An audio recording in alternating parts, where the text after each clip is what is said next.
ಶಾಂತಿಗೂ ಸಿದ್ಧ, ಕ್ರಾಂತಿಗೂ ಬದ್ಧ. ಕನ್ನಡಿಗರ ಶಾಂತಿಯನ್ನ ನೀವು ಕದಲಿದ್ದೇ ಆದ ಪಕ್ಷದಲ್ಲಿ ನಿಮ್ಮ ಊರಿಗೆ ನುಗ್ಗಿ ಹೊಡಿಬೇಕಾಗ್ತದೆ. ಎಚ್ಚರಿಕೆ.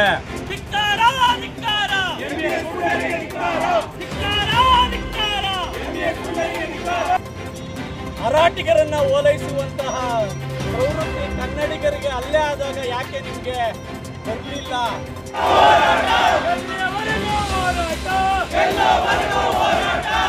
ಎಲ್ಲವನ್ನೂ ಮಾಡ್ತೀವಿ. ಯಾರೋ 4 ಜನ KSRTC ನಿರ್ವಾಹಕರನ್ನ ಚಾಲಕರನ್ನ ತಡೆದು ಹೊಡೆದ ಮಾತ್ರಕ್ಕೆ ನೀವು ಗಂಡಸರು ಅಂತಂದ್ರೆ ನಿಮ್ಮಂತ ನಪುಂಸಕರು ಈ ಭೂಮಿ ಮೇಲೆ ಯಾರೂ ಇಲ್ಲ.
ಕೆಲಸಗಳನ್ನ ಈ ಮರಾಠಿ ಪುಂಡ್ರು ಮಾಡ್ತಾ ಇದ್ದಾರೆ.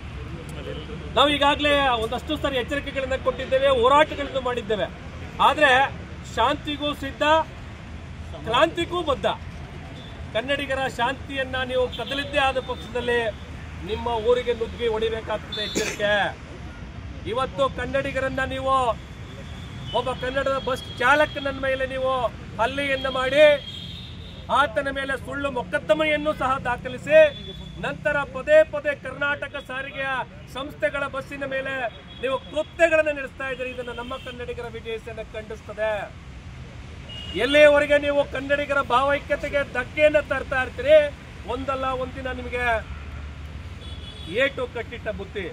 ಒಂದೊಮ್ಮೆ ನೆನೆಸ್ಕೊಳ್ಳಿ, 1991-92 ನಡೆದಿರ್ತಕ್ಕಂಥ ಘಟನೆಯನ್ನು ನೆನೆಸ್ಕೊಳ್ಳಿ. ಇದೇ ರೀತಿಯಾಗಿ ಕನ್ನಡಿಗರನ್ನ ಕೆಣಕ್ತಾ ಇತ್ತು.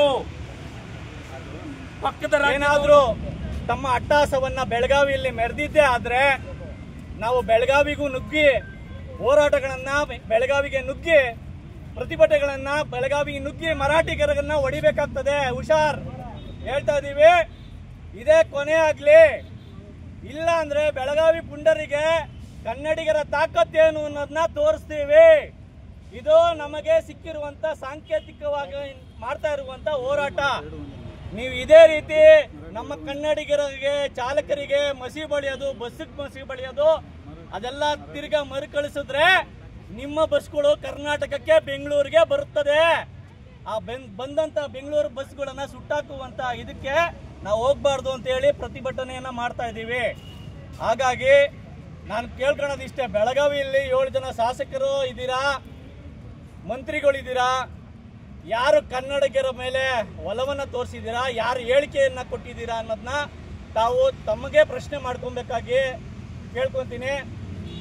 ಮರಾಠಿಗರನ್ನ ಓಲೈಸುವಂತಹ ಪ್ರವೃತ್ತಿ ಕನ್ನಡಿಗರಿಗೆ ಅಲ್ಲೇ ಆದಾಗ ಯಾಕೆ ನಿಮಗೆ ಬರಲಿಲ್ಲ? ನೀವೇನು ಕನ್ನಡಿಗರಲ್ವೇನೋ? ನೀವು 7 ಜನ ಶಾಸಕರಿದ್ದೀರಾ, ಅವ್ರು ನೀವು ಕನ್ನಡಿಗರಲ್ವನ್ರಿ? ಅವ್ರನ್ನ ಹೋಗಿ ಕಾಣಿದ್ದೀರ? ಎಲ್ಲವನ್ನೂ ಮಾಡ್ತೀವಿ. ಯಾರೋ 4 ಜನ KSRTC ನಿರ್ವಾಹಕರನ್ನ ಚಾಲಕರನ್ನ ತಡೆದು ಹೊಡೆದ ಮಾತ್ರಕ್ಕೆ ನೀವು ಗಂಡಸರು ಅಂತಂದ್ರೆ ನಿಮ್ಮಂತ ನಪುಂಸಕರು ಈ ಭೂಮಿ ಮೇಲೆ ಯಾರೂ ಇಲ್ಲ. ತಡೆದು ಹಲ್ಲೆ ಮಾಡ್ತೀರಿ ಅಂತಂದ್ರೆ ನಮಗೂ ಕೂಡ ಮಹಾರಾಷ್ಟ್ರದ ಗಾಡಿಗಳು ಕರ್ನಾಟಕ ತುಂಬಾ ಓಡಾಡ್ತವೆ. ನಿಮ್ಮಂತ ಹೇಡಿಗಳಾಗಿದ್ರೆ ನಾವು ಆ ಕೆಲಸ ಮಾಡ್ತಿದ್ದೋ. ನಾವು ಆ ಕೆಲಸ ಮಾಡಿಲ್ಲ ಅಂತಂದ್ರೆ ಕನ್ನಡಿಗರು ಶಾಂತಿ ಪ್ರಿಯರು ಅನ್ನೋದಕ್ಕೆ ಇದು ನಿರ್ದಿಷ್ಟ ಉದಾಹರಣೆ.